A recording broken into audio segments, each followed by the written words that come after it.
nuevo día, ya es hora de hacer el café. Me conecto a nueva vida y me lleno de alegría porque sé que todo va a estar bien. En mi casa, en el auto, de camino a donde sea, entre todo lo que hay que hacer. Ya por nada me preocupo y me siento bien seguro porque cada día lo comienzo aquí en ruta.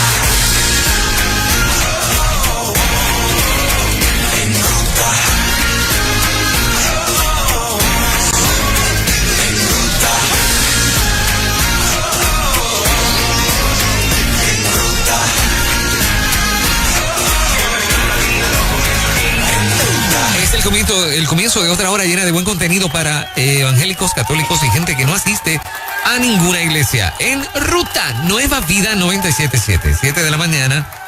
Y está con nosotros nuestro queridísimo amigo, el profesor Magdiel Narváez. Narváez, qué bueno. Buenos días. Mire, de este profesor, nos hemos reído tanto ayer porque don Seferino dijo, como estamos en televisión ahora, usted va a ver alta definición a Magdiel Narváez.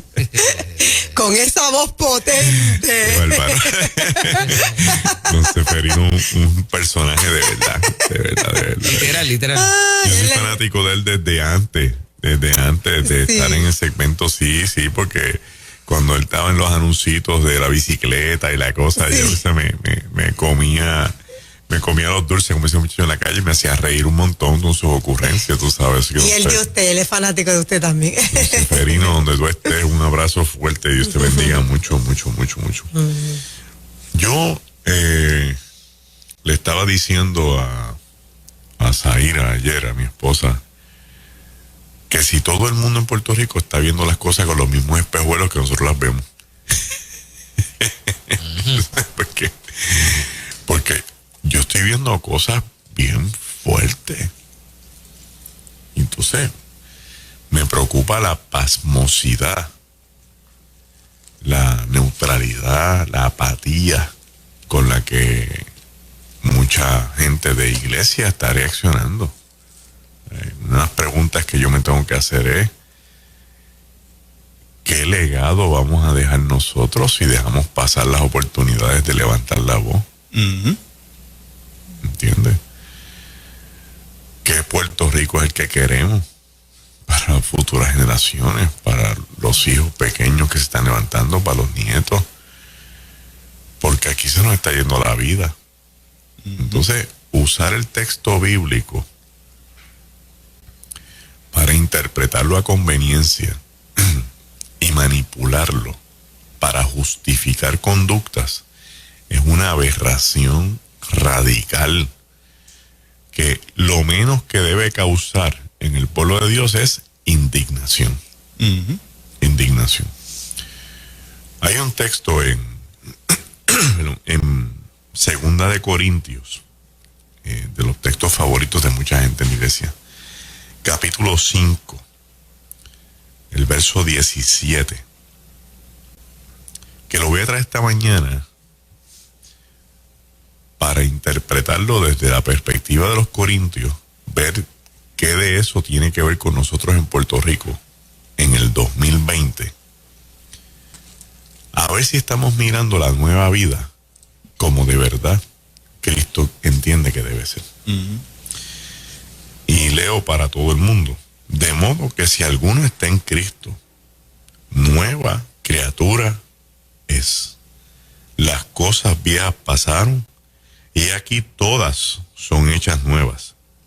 Y todo esto proviene de Dios, quien nos reconcilió consigo mismo por Cristo y nos dio el ministerio de la reconciliación, que Dios estaba en Cristo reconciliando consigo al mundo, no tomándoles en cuenta a los hombres sus pecados, y nos encargó a nosotros la palabra de la reconciliación. Después siendo nosotros embajadores y todo lo demás.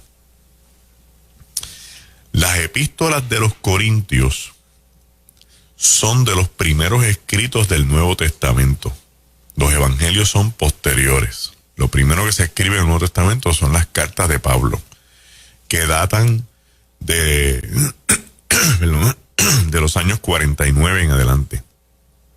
El primer evangelio, que es el evangelio de Marcos, se tiene una data cercana del año 67, aunque recientemente en los descubrimientos de los rollos del Mar Muerto, que todavía se siguen despegando rollos para mirarlos, encontraron fragmentos del Evangelio de Marcos que data del año 53 después de Cristo. Pero las epístolas de Pablo hasta hoy son los primeros documentos que se escriben del Nuevo Testamento. ¿Por qué? Porque la iglesia se fue a predicar considerando que Cristo venía inminentemente y que lo mejor que podían hacer era predicar para que todas las personas que se pudieran convertir se convirtieran, para que se fuera todo el mundo. Entonces vamos a predicar, evangelizar. Y cuando vieron que se tardaba la parousia, o sea, el regreso del Señor, deciden entonces escribir los evangelios para dejar un legado para las futuras generaciones. Esa mentalidad del siglo I ha logrado que el evangelio llegue al siglo XXI. O sea, esta capacidad de esta iglesia primitiva tuvo el detalle, el esfuerzo, el sacrificio, el compromiso de dejar un legado que cruzara por 20 siglos. Eso es casi un milagro, que un legado pueda cruzar tantos siglos, tantas experiencias, atravesar tantos contratiempos culturales, sociales, políticos, de todas las clases, y que al día de hoy todavía estemos hablando de Jesucristo como el Rey de Reyes y el Señor de Señores. Que tenemos controversias teológicas, montones. Que tenemos situaciones de divergencia, diferencia, múltiples opiniones sobre aspectos teológicos, van a seguir con nosotros toda la vida porque se surgen de las interpretaciones de los textos bíblicos. Pero no es menos cierto que esa no es razón para que el cuerpo se lacere a sí mismo, porque la columna vertebral del evangelio no es otra cosa que la persona de Jesucristo. Y ahí todos nos encontramos, porque Cristo es la razón de la iglesia. Cristo es el elemento indiscutible que forma la iglesia, que funda la iglesia, que establece la iglesia y que comisiona a la iglesia. ¿Cuál era la vida de los corintios? Mire, pues Corintios no es, Corinto, que es la ciudad, no es cualquier ciudad en el mundo griego. El Corinto es una de las 5 ciudades-estados que tenía Grecia. Estaba Atenas por un lado, Esparta estaba por el otro, Corinto, Tebas. Entonces, estas ciudades se tenían Juegos Olímpicos estatales. Corinto tenía sus Juegos Olímpicos, Tebas tenía sus Juegos Olímpicos, Atenas tenía sus Juegos Olímpicos, Esparta tenía sus Juegos Olímpicos. Entonces, una vez cada 4 años se reunían para tener las Olimpiadas entre todos ellos.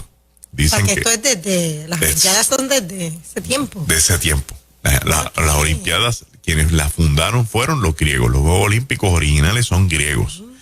Los 5 arcos son las 5 ciudades-estados, según dicen los que saben un poquito de eso. Mira eso. Y desde esa época viene ese ejercicio de ciudades-estados unas contra otras, demostrando quiénes son los superiores, quiénes son los menores. Corinto ya estaba en esa liga. Corinto era una ciudad portuaria poderosísima. Y entonces era una ciudad de comercio, era una ciudad de avanzada, una ciudad de progreso. Tenía grandes templos y grandes estructuras.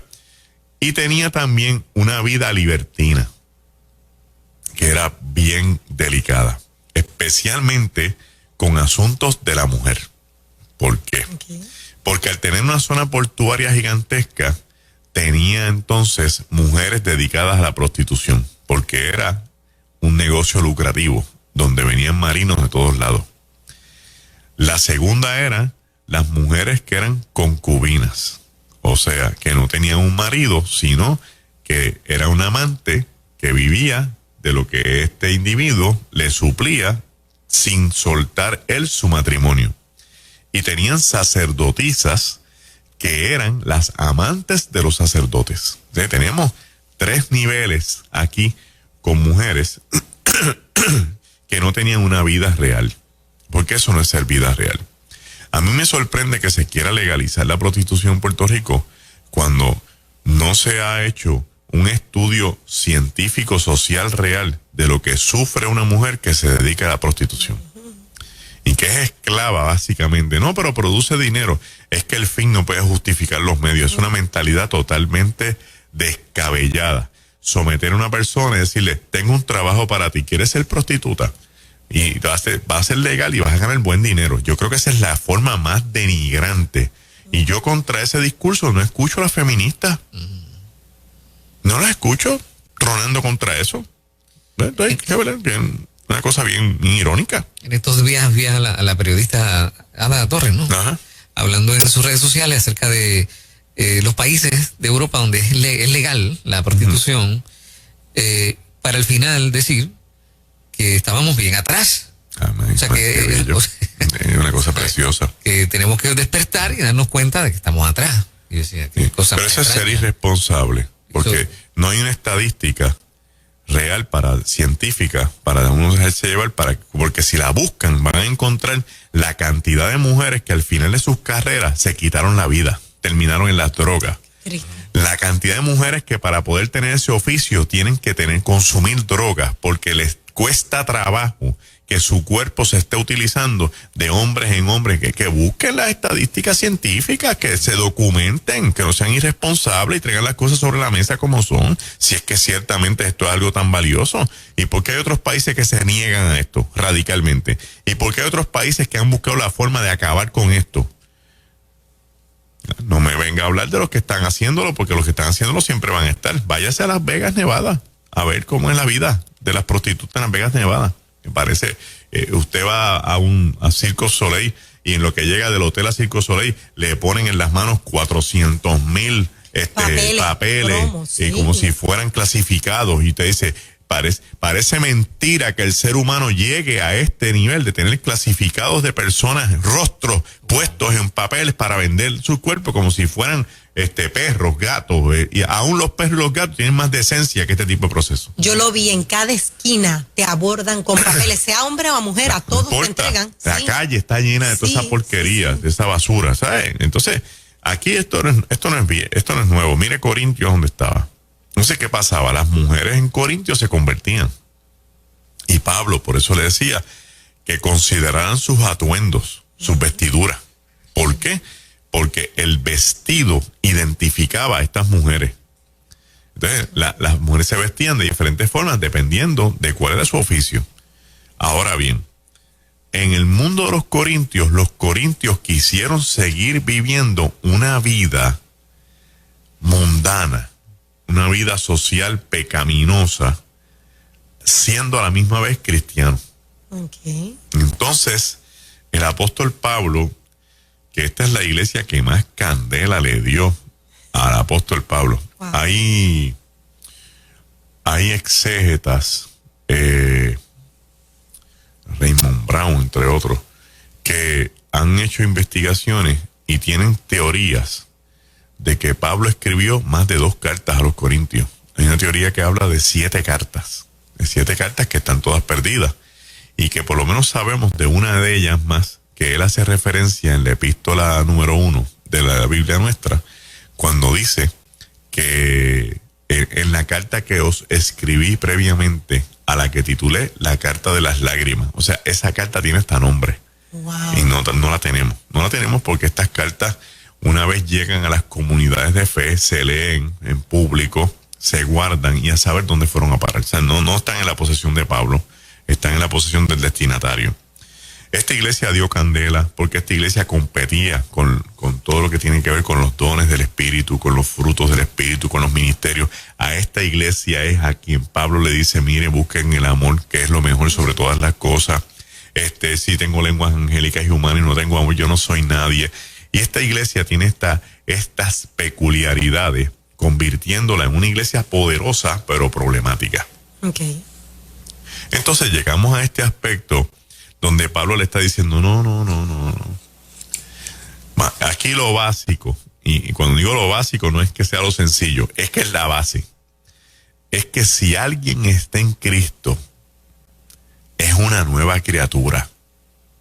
Y ahí tenemos la primera estructura conceptual. Yo soy alguien nuevo cuando yo reconozco el amor de Dios a través de Cristo en mi vida. ¿Por qué? Porque nada en el mundo me puede proveer esa experiencia. Y esa experiencia es una experiencia de conciencia, de yo sentarme conmigo mismo y hacerme unas preguntas claves. ¿Cuánto Dios me ama? ¿Cómo yo sé que Dios me ama? En lo que me ha tocado vivir, ¿dónde yo puedo experimentar ese amor de Dios? Entonces las personas confunden los elementos adversos de su vida con que Dios no los ama. No, Dios no me puede amar porque yo estoy enfermo.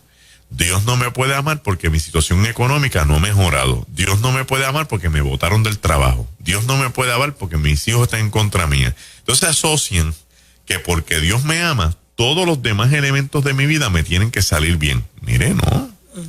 Vamos a hablar de los seres humanos un momentito y después volvemos a Dios. Cuando una pareja se aman hasta en hambre.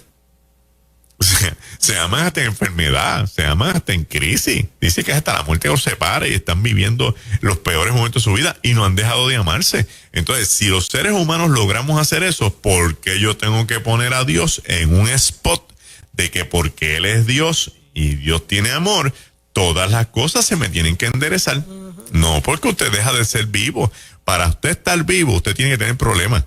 Para usted ser un ser vivo, usted va a tener enfermedades y condiciones. Lo que pasa es que en esos procesos Dios se va a glorificar y Dios va a poner su mano y te va a poner de pie y va a ser, y es posible que sea de muchas formas que nosotros ni entendemos. Hay veces donde yo he visto gente con una condición y Dios los tiene de pie. Y es un milagro.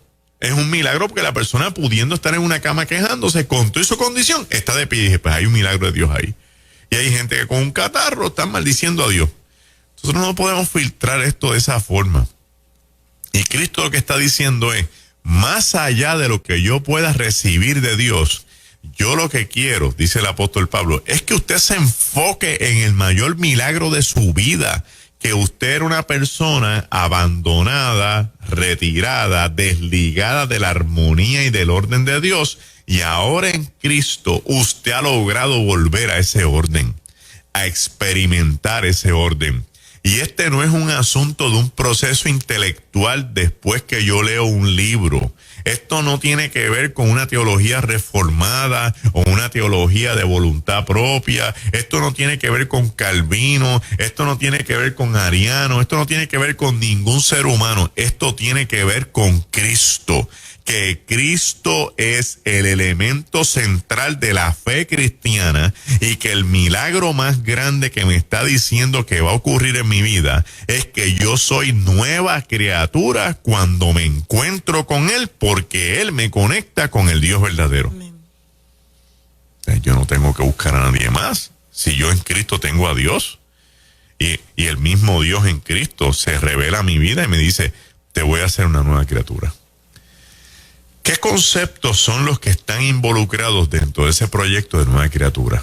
Pues deben haber muchos, pero a mí los dos que más me llaman la atención, Moraima, son, número uno, los cambios de los esquemas mentales.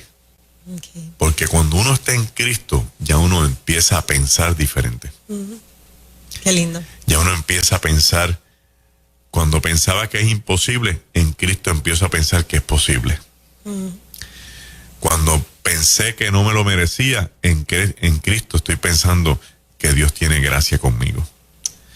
Cuando en Cristo pienso, sin Cristo estoy pensando que mi vida estaba destruida, detenida y totalmente estancada. Ahora en Cristo pienso que hay una nueva vida, con un nuevo comienzo, con una oportunidad, una opción de ser mejor de lo que yo era, de ser mejor padre, mejor esposa, mejor hijo, mejor hija, mejor hermano, mejor ciudadano, porque Cristo me va a llevar de la mano a esa experiencia que cuando yo estaba sin Él no la podía experimentar al máximo. Como si hubiese estado en off y de repente enciendes nuevamente. Me pusieron el switch en on. Los esquemas mentales cambian. Porque entonces ahora yo puedo experimentar que Dios tiene un plan conmigo y que ese plan está vigente y que se va a cumplir como quiera. Entonces eso te da motivación, eso te da ese espíritu de superación, eso tú quieres seguir adelante para conquistar todas las cosas que Dios tiene para ti. Lo segundo que yo pienso y creo que experimentan las personas que hemos estado en Cristo es los cambios en los esquemas de sentimiento. Y este es más poderoso, parece que no, pero este es más poderoso. Neurológicamente, el cerebro y el corazón están conectados, porque son las mismas células. O sea, cuando un bebito se va formando, se forma el corazón, y después del corazón, cuando está formadito, esas células empiezan a emigrar y empiezan a formar el cerebro. Así que las células del cerebro y las células del corazón son células hermanas. Pero con el cerebro yo pienso, con el corazón yo siento. Porque hay un mundo que se llama el mundo de las emociones. Y cuando yo vengo a Cristo, mis emociones heridas empiezan a sanarse. ¿Por qué? Porque el ser humano cuando nace con un caudal de emociones, todas sanas, pero las experiencias de vida empiezan a golpearte duro. Que sí, que. De eso tú puedes hablar un poquito. Sí. Y Fernán también puede decir otras cositas. Sí. Porque todos hemos sido golpeados emocionalmente. Entonces se distorsiona nuestra vida, nuestro pensamiento, nuestros sentimientos, nuestras emociones, nuestra capacidad de relacionarnos, nuestra forma de ver la vida. Empezamos a mirar por diferentes cristales que no son los mejores porque están empañados y no vemos un buen futuro para nuestra vida. Pero uno viene a Cristo y el Espíritu Santo empieza a hacer una obra en el creyente y empieza a buscar la manera de cómo sanar todas esas emociones para que los esquemas sentimentales empiecen a cambiar y yo pueda amar libremente como Cristo quiere que yo ame y yo pueda perdonar sin condiciones como Cristo quiere que yo perdone. Hay cosas que no pueden darse de la noche a la mañana, pero se van a dar porque son parte del proyecto de Dios. Hay perdones que toman tiempo, pero se dan porque están en el proyecto de Dios. Y a veces querer forzar las cosas, lo que hacemos es dañarlas. Exacto. Es que me dijeron en la iglesia que yo antes que ponga mi ofrenda en el altar, la suelte y arranque a buscar, hermano. Usted lo arranca a buscar. Si Dios ha preparado todo para que se encuentre con ese hermano. Porque si ese hermano no está preparado y usted arranca a buscarlo, se puede llevar la experiencia más grave de su vida. Definitivo. Yo siempre cuento la experiencia de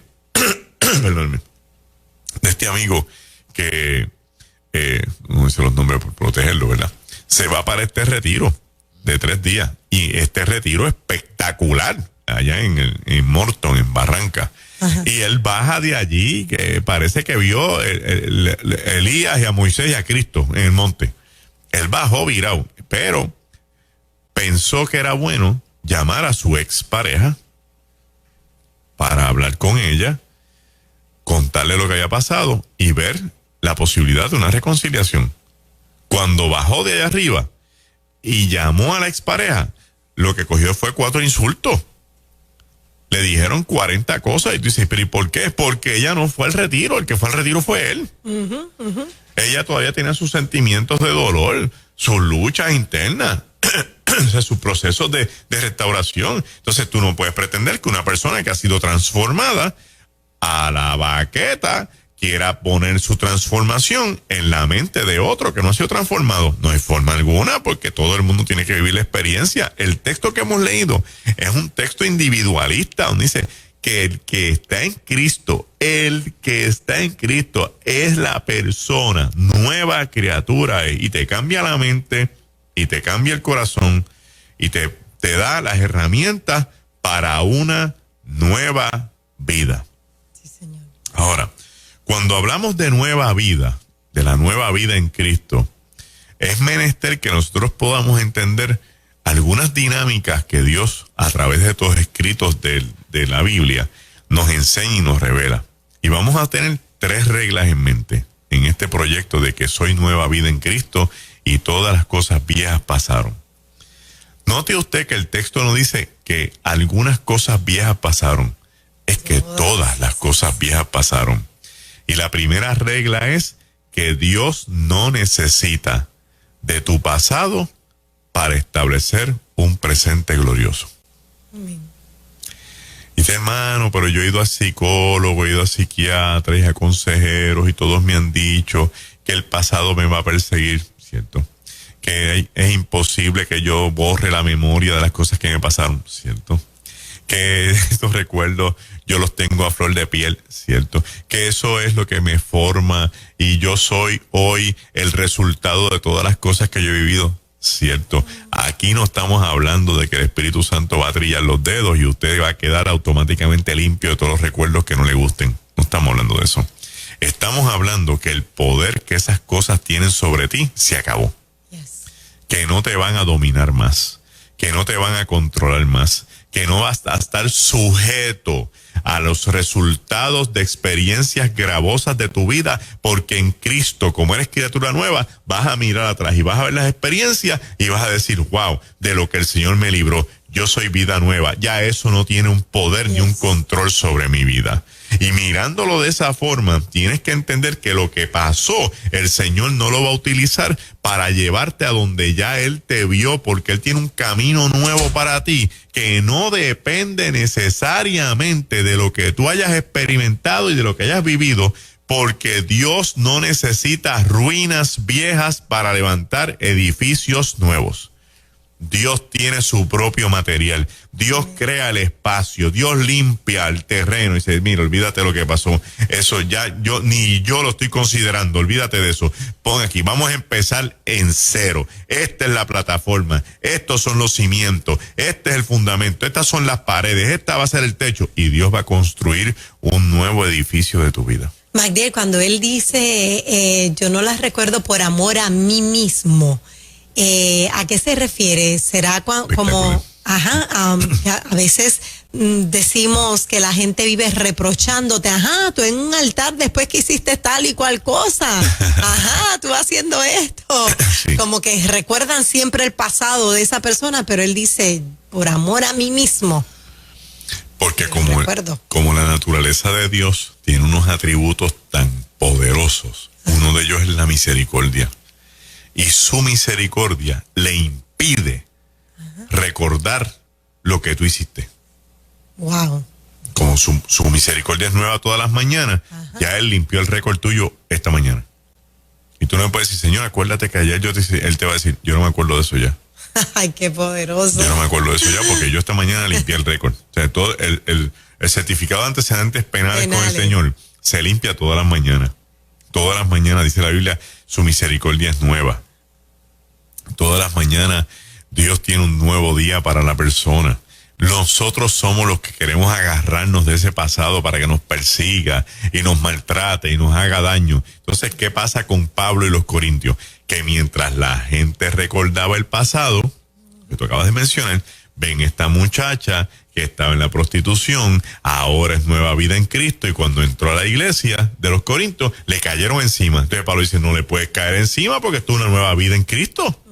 Y las cosas que ella hizo en el pasado, ya Cristo las hizo todas nuevas. Yes. O sea, lo que ella hizo, lo que ella dijo, lo que ella fuera, ya no es. Hoy hay vida nueva en Cristo. Amén. Y yo quiero que la audiencia que nos está escuchando sepa que si hay un modelo de lo que es respetar a la mujer, diferente a lo que está diciendo medio mundo por ahí, interpretando equivocadamente la Biblia, es la palabra de Dios, porque en Cristo, habiendo vida nueva, se le dio el espacio a la mujer que en muchos lugares no tenía ni un posibilidad de reconocimiento, que tuviera un espacio para poder ser alguien en el reino de los cielos. Por eso el sistema de Dios, Magdiel, es diferente al sistema del hombre, ¿verdad? Porque Totalmente. en el sistema del hombre la carta de presentación siempre va a ser el pasado, y más si tiene antecedente. Cuando te pregunta antecedente, aquí está mi carta de presentación, por más factura que haya pagado, esa es mi carta de presentación. En el sistema de Dios no es así. No funciona de esa forma. Yo recuerdo que el año pasado yo fui a una convención en Estados Unidos. Y bueno, la gente siempre busca los datos biográficos de uno. Muchachos, han leído aquel expediente. Yo dije, anda, sirete. Qué clase de compromiso. Tú sabes, y estudió esto y estudió aquello y tiene aquello y lo otro y para aquí y para allá. Y dije, Y a veces eso separa al predicador de la gente, ¿sí? Porque la gente se dice que un hombre así, fíjate, yo no lo voy a entender. Y a mí eso no me gusta. Entonces, cuando yo subí, se me ocurrió decirle a la gente, esa es la página de presentación para efectos de abrir puertas. La página real es la que le voy a contar hoy, que es la que no está ahí. Es del Magdiel que estuvo hospitalizado, es del Magdiel de sus caídas, el Magdiel de sus crisis. Esas que no se ponen en esas páginas. Pero me gusta más esta otra página, porque esta página me habla de la misericordia de Dios. Aquella me habla de mis esfuerzos y mis logros. Esta me habla de cuánto Dios me ama, de cuánto Dios me cuida, de cómo Dios trata conmigo. Entonces la gente empezó a aplaudir y, ¿sabes? ¿Por qué? Porque hay que saber, hay que hacerle ver a la gente cuánto Dios ama. Cuánto Dios ama. Y la capacidad de este Dios de rescatarte para hacerte una vida nueva, olvidando todo un pasado que tú has vivido y que en muchas ocasiones te ata y te amarra. Te ata y te amarra. Bien, la segunda regla que nosotros queremos plantear en el día de hoy es no solamente que Dios olvida el pasado, sino que Dios te va a hacer una vida nueva porque Él se va a glorificar en tu presente. Tu presente. Sí, porque si te limpia el pasado, pero no se glorifica en tu presente, no pasa nada. No pasa nada. Entonces lo importante aquí es que la gente pueda entender y ver a un Dios de acción hoy. Hoy. Yo siempre he escuchado a la gente y algunas personas que los escucho viviendo de sus experiencias de ayer. No, porque hace 10 años, muchachos, tú no sabes, hace 10 años. ¿Tú sabes cuántas cosas pasan en 10 años? Y tú me estás hablando de que lo mejor que te pasó fue hace 10 años. No, porque a mí Dios me llamó hace 15 años. Ay, ¿qué ha hecho después de ese llamado? No, estamos aquí confiando y esperando el momento en 15 años. ¿Sé cuántas almas se pierden en 15 años? ¿Esperando qué? ¿Esperando qué? Que pase una guagua de nuevo. Eso es bien común, eso es bien común. Mucho, sí. Bien común. Entonces, cuando tú lees la Biblia, tú te das cuenta que Dios es un Dios de acción presente, constante. Todo el tiempo. Yes. Porque Él vive en una eternidad y en la eternidad no hay tiempo. Yes. O sea, si tú le preguntas a Dios, Dios, ¿qué día es hoy? Él no te va a decir que hoy es martes.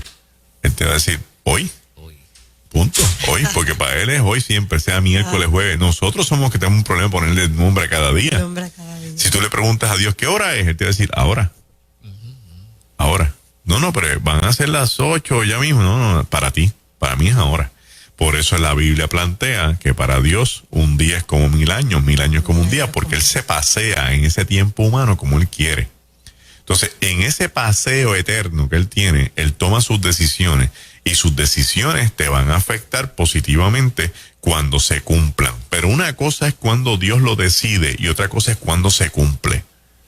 Y a mí me llama mucho la atención y es el modelo que voy a traer. Lo prediqué este domingo en la iglesia bautista de Carolina, primera iglesia bautista de Carolina, y su pastora Cecilia Adame, a quien envío un gran abrazo y un saludo.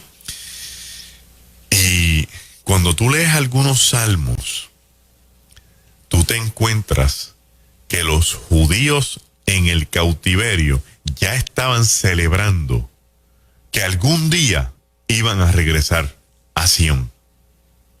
Y esos que celebraron a lo mejor no llegaron. Pero los que escucharon la voz profética lo celebraron. Y volverán cantando a Sión los hijos de Jehová. Entonces tú dices, ¿pero y por qué cantan? ¿Por qué celebran? Si se murieron en el cautiverio. Porque Dios nos dijo que íbamos a llegar, pero es que ustedes no llegaron, pero nosotros no llegaremos, pero nuestras generaciones llegarán. Y eso quiere decir que nuestro pueblo no va a morir.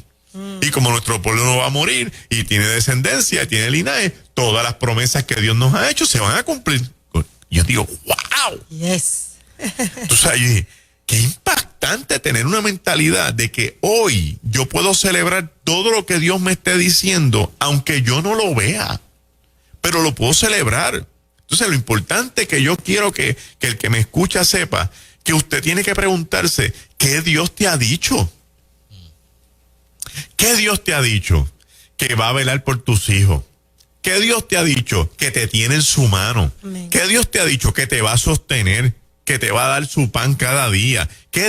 ¿Cuántas cosas Dios nos ha dicho a través de su palabra que no la estamos celebrando? Porque no estamos viendo las cosas como las queremos ver. Pero hoy hay cosas nuevas sucediendo en tu vida. Hoy hay cosas gloriosas pasando en tu vida porque se están cumpliendo situaciones que hace un montón de años atrás Dios las estableció para ti. Entonces yo me voy a gozar hoy. Con todo lo que va a pasar de parte de Dios para la vida mía, para la vida de Puerto Rico. Pues yo voy a pensar de esa manera. Yo siempre voy a pensar de Dios lo mejor.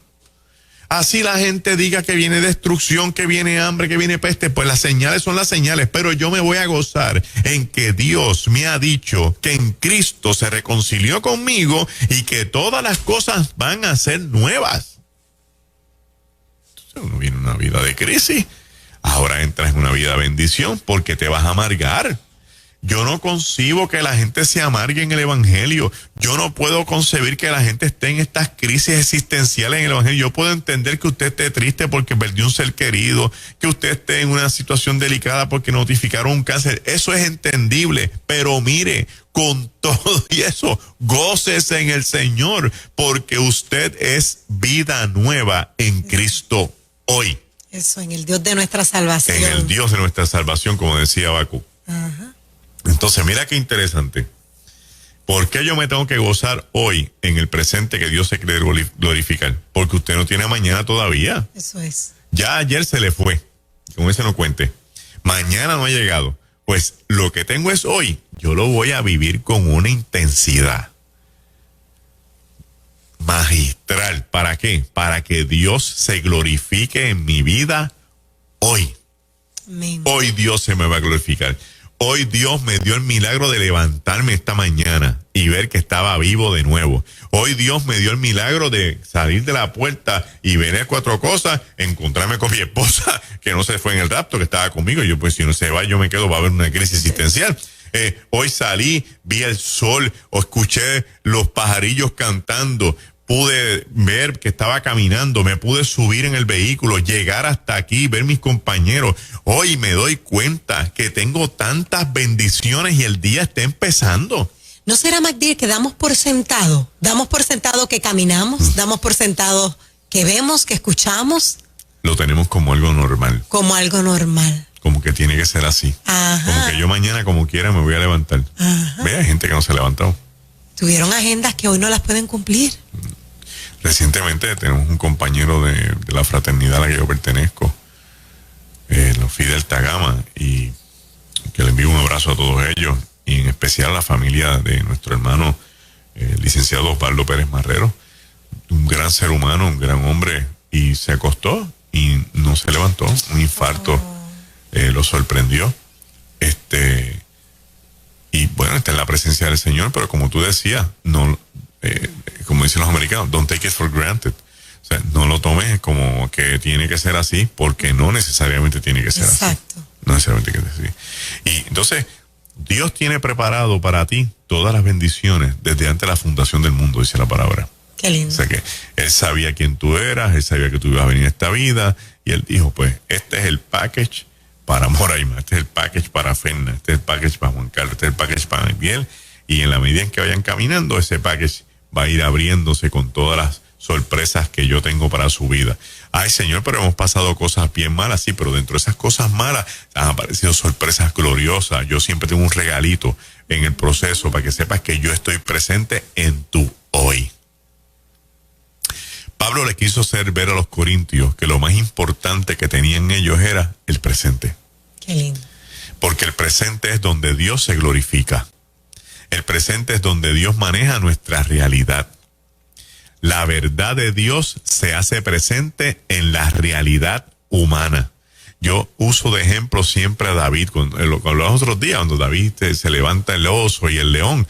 Pero David tenía una conciencia bien clara. Dios estaba con él y le había prometido que iba a ser el rey de Israel. Por lo tanto, él sabía que este gigante no se lo iba a almorzar. O sea, la palabra que Dios te ha dado en tu verdad va a cautivarte de tal forma que va a conquistar tu realidad para decirte que hoy hay una palabra para ti donde tú no debes temer, donde tú no debes tener ningún tipo de situación adversa, donde no te debes afligir, no te entristezca, no te angusties, no te desesperes, no te pongas ansioso. La palabra del Señor para ti es que Él se va a glorificar en tu presente, para que todos los que te vean a Dios glorificándose en tu vida, porque ya Cristo te reconcilió con Él. Y la tercera norma que vamos a establecer, que para mí es como que algo tan poderoso, es que lo nuevo que Dios tiene para ti, esa vida nueva, representa su fidelidad.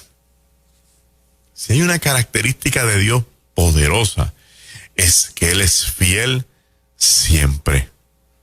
Siempre. Yo no sé cuántas personas que me escuchan en su vida de escuela elemental, intermedia, tuvieron este amiguito que por más que te lo querías quitar de encima, él quería ser tu amigo. ¿Verdad que eso es así? Hay siempre un pana que aunque tú digas, chico, que yo no quiero, él quiere ser tu amigo y siempre estaba ahí. Yo tengo varios modelos de eso y entonces yo miro para el lado y está ahí. Yo digo, wow, esta persona quiere de verdad ser amigo de uno. Eso es un ser humano.